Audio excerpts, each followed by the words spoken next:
Now on CoastTV News. Marijuana mile makeover. Today, proposed changes to Sussex County's recreational cannabis rules and what restrictions could shift. And permit purchase pause. Delaware's new handgun law takes effect. What concerns are growing among gun shop owners? It was a cold start to our Tuesday. We have sunshine right now on Delmarva, but we are tracking rain back off to the west. The latest timing and how much rain we could expect to see. This is CoastTV News Midday. Good morning and thank you for joining us. Today is Tuesday, November 18th. I'm Grace Eckerly and welcome to CoastTV News Midday. Starting off by taking a live look into Rehoboth Beach this morning, and it was a chilly morning at that. In the summertime, when we take a look at this cam, we usually see people walking along the shore, and that's not the case today. I'm joined now by First Alert meteorologist Chris Mastrobono with a look at today's forecast. And Chris, you're tracking some rain later today.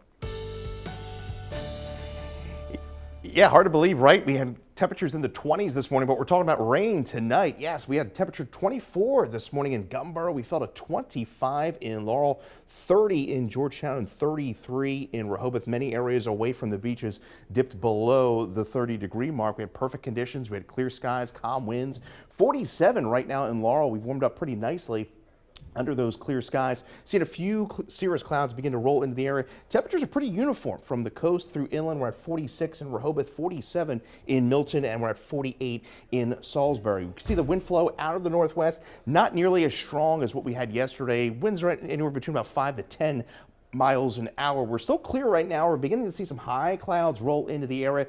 The rain's still well off to the west. The atmosphere is very dry across the peninsula, so it's going to take a while for this moisture to reach the surface. And we're expecting the showers to develop through the evening, steady rain overnight, and that's going to linger into Wednesday morning. And then Wednesday afternoon appears to be a rather cloudy, raw day. So we expect mostly cloudy skies through the evening as those clouds continue to increase, and we're expecting that rain to develop later on this evening. I'll have the latest rainfall totals coming up in minutes. Thank you, Chris. And developing news today, CoastTV has obtained a copy of a letter 40 members of Congress sent to Delaware Governor Matt Meyer, that was on November 12th, asking to block Immigration and Customs Enforcement's access to DMV data and to consider going further by blocking access to other federal agencies that are now acting as, quote, Trump's shock troops. Those are the words that they used. The letter states that this access is possible because for more than 20 years, states have shared DMV information with thousands of law enforcement agencies through a national network called NLETS. For some, this is an issue that hits home. I feel that steps should be taken is that these agencies that they shouldn't get allowed access to that certain type of information. The governor's office told CoastTV they are aware of the issue and are working with the DMV to try and determine potential remedies. For more on this story, head to coasttv.com. Back in March, Delaware's Democrats introduced a bill, that's House Bill 60, to limit DMV sharing of undocumented drivers' information. That bill would protect personal data like immigration status and social security numbers. It applies to driving privilege cards for undocumented immigrants like the ones you can see on your screen now. That bill made it out of committee but was not voted on in the State House or the Senate. If you're looking to buy a handgun like these in Delaware, it may take a little longer. A law is now in effect requiring a permit to purchase handguns. It also requires taking a firearms training course, getting fingerprinted, and passing a background check. Officials expect the process to have a turnaround time of about 30 days, and advocates of the law say it will improve gun safety across the state. But one gun shop owner tells us it violates the Second Amendment. We really want to educate. The majority of our business is training. However, it should not be forced on someone and again violate their constitutional right. There are some exemptions to the permit to purchase law there in Delaware, some of which are current or retired law enforcement and anyone with a valid hunter safety certification. Sussex County could soon make it easier for marijuana shops to open in certain areas, and later today a public hearing will be held on a proposed ordinance that would change zoning rules for retail marijuana stores. The plan would reduce the required separation between marijuana retailers and towns. That's from 3 miles down to just half a mile. County officials say other distance requirements would stay the same, including the 3-mile buffer from churches schools and colleges, and substance abuse treatment facilities. One person we spoke with says that keeping those protections in place is a smart move. I like the restrictions they have on it so that like high schoolers or middle schoolers can't easily walk to the dispensaries. That public hearing scheduled for 1:30 this afternoon. Also at that meeting, the council could get a review of a proposed ordinance authorizing a general obligation bond for the Love Creek Mobile Home Community Project. That's the area on your screen now. It's just off of Route 24 west of Coastal Highway. According to documents that we've reviewed, here's what's in that proposal. The bond is over $7.2 million for the installation of low-pressure sanitary sewer system, meaning 20 total on-site treatment and disposal systems will be eliminated. And coming up next on CoastTV News Midday, House lawmakers ready to force the Justice Department to reveal its Epstein files. After months of resistance, the president now says release them. Why the sudden shift? Sunny skies in Cambridge as we begin to see those high cirrus clouds roll in. We're at 48 degrees. It's going to be a dry afternoon as the clouds continue to increase. We'll hover right around the 50-degree mark. The rain will be moving in tonight. Polly Boyd of Milton, Delaware, congratulations on winning an umbrella from CoastTV. Your full 7-day forecast is just minutes away. The time is now 11:08 a.m. as we take a live look at Washington, D.C. House lawmakers are expected to vote today to compel the Justice Department to release all their files on the Epstein investigation.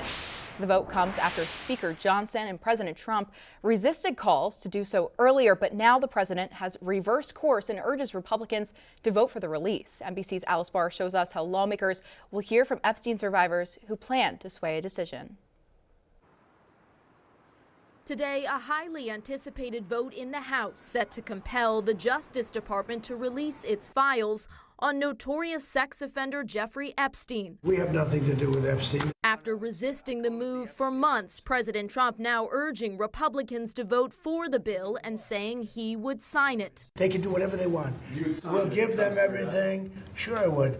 Let the Senate look at it. Let anybody look at it. That as it grows increasingly clear the House has the votes to pass it. We were working all weekend and had almost 100 Republicans who were going to vote for a bill in defiance of Donald Trump. Now, with the president's backing. Everybody's voting for it. So you're voting for it because everyone's voting for it. Everybody's going to vote. GOP Congressman Thomas Massie, who's been leading the charge for the files release, saying he's worried new investigations President Trump ordered the DOJ to open could block the release of information. I believe they may be trying to use those investigations as a predicate for not releasing the files. President Trump, who socialized with Epstein decades ago before cutting ties, has not been accused of any wrongdoing related to Epstein's crimes. Survivors of the years of abuse coming forward to press for transparency, rallying today at the Capitol. Knowing how popular this is with the American people, that a tremendous amount of pressure placed on the government means things happen. And hoping for a major step on the long road to accountability.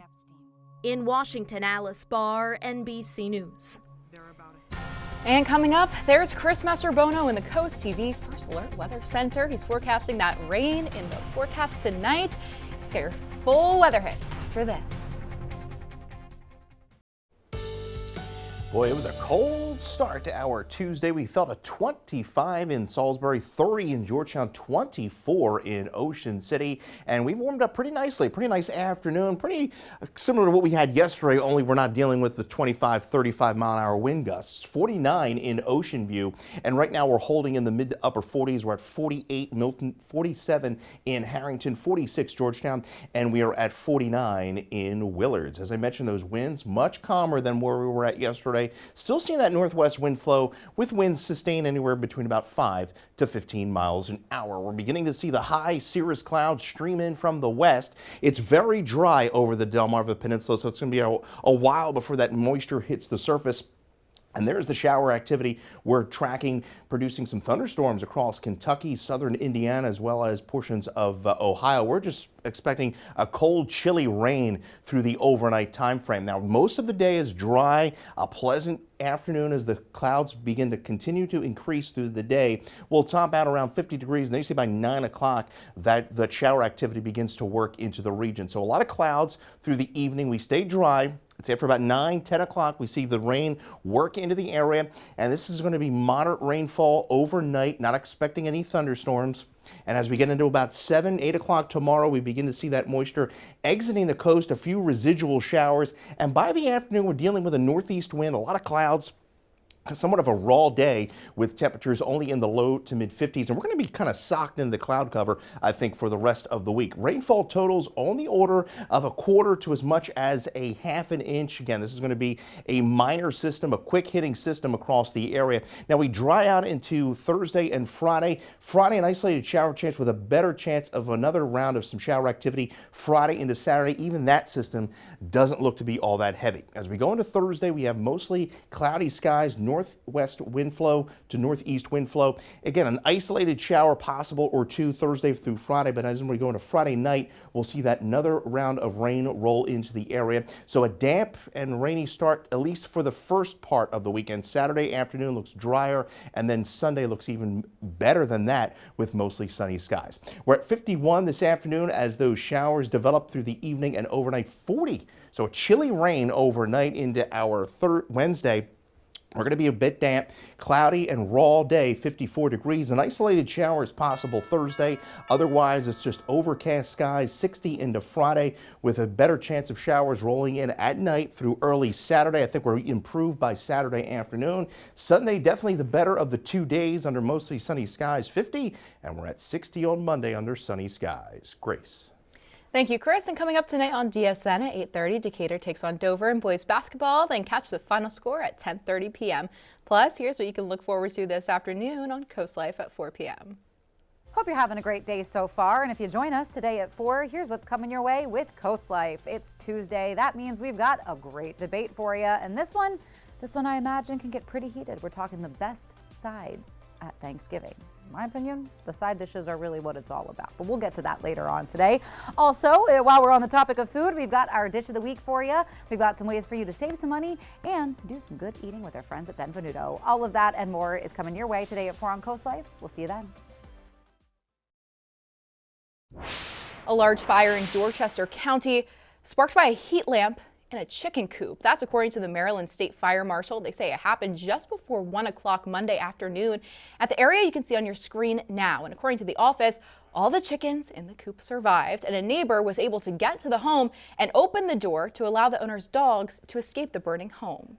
And in Ocean View, the potential of putting in place a structured pay scale for the town's police department. If approved, the scale factors in years of service, and according to Ocean View's website, the entry-level salary is currently $65,000. That scale would apply for fiscal year 2027 through 2029, and the pay compensation is part of a scheduled presentation at today's town council workshop, and for more discussion and possible action at their 3:30 regular meeting. And coming up, Town Tree Arrival, the latest community on Delmarva to get into the holiday spirit. And a little bit of holiday magic. One town in Worcester County already getting into the Christmas spirit. Berlin set up its 14-foot Christmas tree, traveled all the way from Garrett County on a Berlin electric truck to the Atlantic Hotel. Decorations of the tree takes place on Thursday with lights and oyster shell ornaments painted by local schools and community groups. And it's that time again for our Bless Our Children campaign. Every year, CoastTV works to make the holidays a little brighter for kids across Delmarva, and the money that you give goes to local charities who buy Christmas presents. And here's how you can support. For many in our community, the holiday season can bring about stress, as they strive to create unforgettable moments for their cherished little one. And that's where the Bless Our Children campaign can help, but we need your support to make it happen. All the money you donate goes to local nonprofit organizations which give gifts to children this holiday season. And you know what, Mike?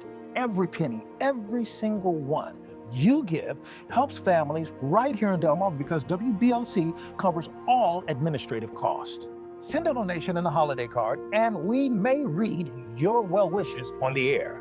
Businesses can also help bless our children by accepting the Shell Brothers Bless Our Children Challenge by donating at least $1,000. As our thank you, we'll list your name on the Shell Brothers Honor Roll in order of amounts given in increments of $1,000. You can donate by sending a check or money order to the address on your screen, or you can use your credit card online at blessourchildren.org.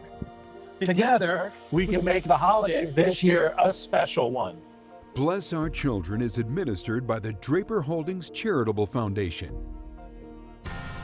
Clouds will be increasing through the afternoon as we take a live look into Milford. 48 degrees there. We'll top out right around 50 degrees through the afternoon. Showers roll in this evening and continue through the overnight. I'll have a look at your 10-day forecast coming up next. You can get your latest forecast by calling our First Alert Weather phone, sponsored by Broxton Mandalas Federico. Your exclusive 10-day forecast shows rain moving in tonight through Wednesday morning. It's a brief hitting system. It'll be out of here by Wednesday morning. We're looking at an overcast day tomorrow, 54. And we're going to kind of have more clouds than sun here Thursday through Friday with isolated shower chances. Another chance of rain comes Friday through Saturday. That system is going to be on the light side as well. And the weekend right now looking pretty good. A damp start, but we finish with with sunny skies there into Sunday and Monday.